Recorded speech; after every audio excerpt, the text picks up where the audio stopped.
Okay, so imagine your DNA is this enormous, sprawling instruction manual for how to build you.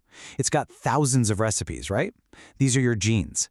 But here's the thing, you don't need to cook every recipe at the same time. So, how does a cell decide which instructions to follow and when? And what happens if there's a typo in that manual? That's what we're diving into. Take a look at this sentence. It's perfect, right? Every three-letter word makes perfect sense.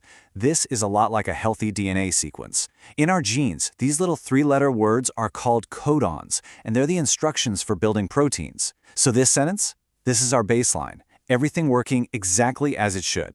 Now watch what happens. We add just one single letter, a Z. Suddenly, the whole reading frame shifts, and the rest of the sentence is just complete gibberish. This simple little example shows you exactly how one tiny error can totally corrupt the entire genetic message downstream. So here's our game plan.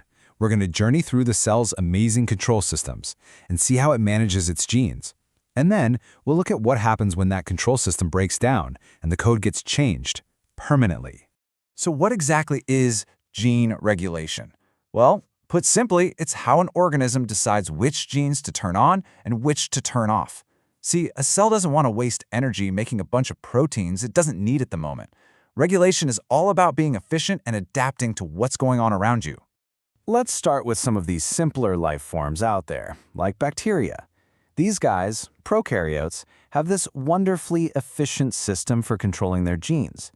They actually group genes that all work together into a single unit, and that whole unit is controlled by one single switch. This handy little package is called an operon. The operon is basically a coordinated control system. You can think of it like a power strip, you know? You plug a bunch of different things into it, but one single switch turns everything on or off at once. In this case, that one switch controls a whole set of genes that are all needed for the same job. So an operon has a few key parts. The promoter, that's where the whole process starts. The operator, that's the on-off switch itself. And then you have a regulatory gene that makes a protein whose only job is to go and flip that switch. And together, they control all the functional genes that come after them. Now, not all of these switches work the same way. You've basically got two main types. Repressible operons are the kind that are normally on, and a specific molecule comes along and turns them off. Inducible operons are the exact opposite. They're normally off, and it takes a specific molecule to turn them on. These two examples really show you the genius of the operon system. The TRP operon, which builds an amino acid called tryptophan, is usually on because, hey, the cell almost always needs tryptophan. It only shuts off if there's already plenty of it lying around. On the other hand, the lac operon, which digests lactose, is usually off. Why? Because it only needs to turn on when lactose is actually present and needs to be broken down. And you can see that beautiful logic right here in this table. The TRP operon builds something the cell needs, so it stays on until the job is done. The lac operon breaks something down, so it stays off until that something, lactose, shows up. It's just an incredibly smart and energy-saving system. Okay, so let's scale things up a bit. Let's talk about more complex organisms, like us. Gene regulation in eukaryotes is way more intricate than a simple on-off switch. I mean, we have trillions of specialized cells, brain cells, skin cells, liver cells, and they all have the exact same DNA. So we need a much more sophisticated set of controls to give each cell its unique job. So instead of one switch, eukaryotes have a whole control panel. We've got things called transcription factors, which act like dimmer switches. They can bind to the DNA and either ramp up a gene's activity or shut it down with amazing precision. This is how a liver cell keeps its liver genes on and its brain genes off. Then you have Hox genes, which are like master architects. They lay out the entire body plan during development, making sure your arms grow from your torso and not, your head. And RNA interference is a kind of quality control. It uses tiny little RNA molecules to hunt down and destroy specific genetic messages after they've already been made, just to make sure a faulty protein never even gets built. All right, so up to this point, we've been talking about how cells carefully manage their genetic code. It's all very organized. But what happens when that code gets permanently changed? We're now shifting from the organized world of regulation into the chaotic world of mutation. And that's what a mutation is, a permanent typo in the DNA instruction manual.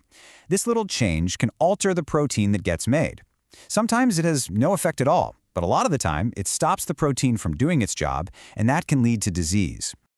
These typos, or mutations, come in a few different flavors. Some are tiny, like changing a single letter.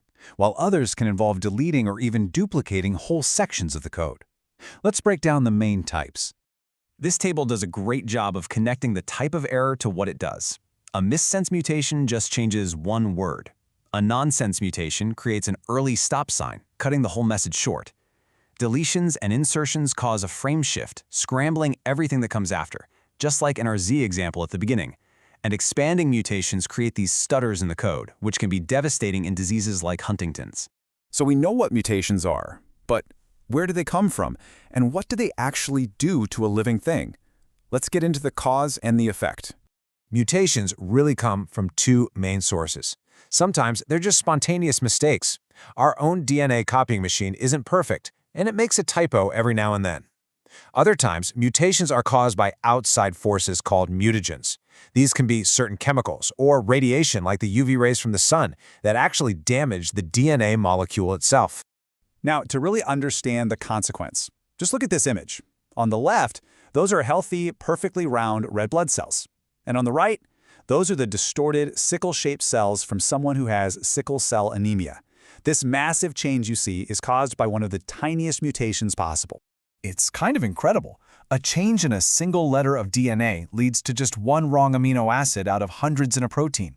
But that one tiny error is enough to completely change the protein's shape, which then changes the entire cell's shape and leads to a very serious genetic disorder.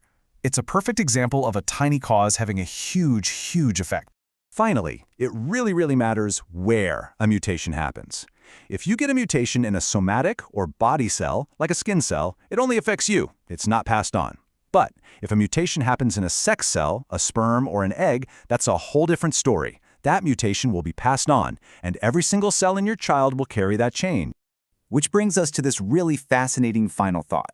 We've just seen how devastating mutations can be. They cause disease.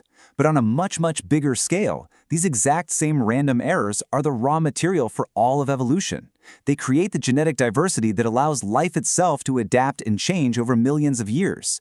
So it really makes you wonder, is a mutation a bug in the system, or is it an essential feature?